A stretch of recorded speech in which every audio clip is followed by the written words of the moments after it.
July 10. Okay అండి. ఏ టైంలో జన్మించారు మీరు? శుక్రవారం మధ్యాహ్నం 1 గంట నుంచి 2 లోపల అండి. మధ్యాహ్నం 1 గంట నుండి 2 లోపల. ఓకే అండి. ఎక్కడ జన్మించారు? అన్నదిగిరి. జమలమడుగు అండి. జమలమడుగు కడప. ఓకే అండి.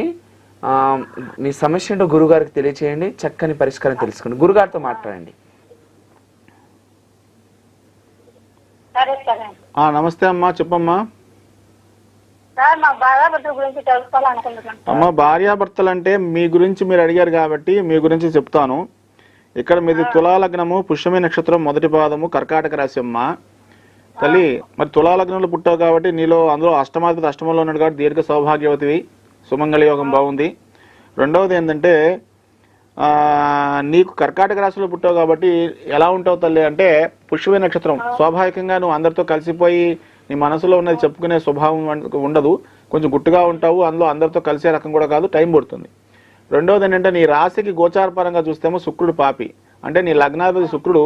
అంటే ఇక్కడ ఏమవుతుందంటే అమ్మ, నీ భర్త విషయంలో నువ్వు సరిగా అంటే ఎక్స్ప్రెసివ్ అనగా నీ మనసులో ఉన్నది చెప్పుకోకపోవడం కానీ, ఉన్నది ఉన్నట్టుగా మాట్లాడడం కానీ ఇలాంటివి ఉండవు.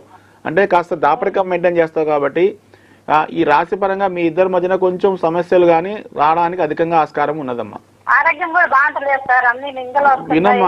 వినమ్మా. తర్వాత నువ్వు ఒక ప్రశ్న వేసావు, మీ ఇద్దరి మధ్యన ఎలా ఉంటుందని అడిగావు, దానికి సమాధానం ఇస్తున్నాను. మళ్ళీ నువ్వు ఆరోగ్యం అంటున్నావు. ఆరోగ్యం అంటే వస్తాను లైన్ బై లైన్.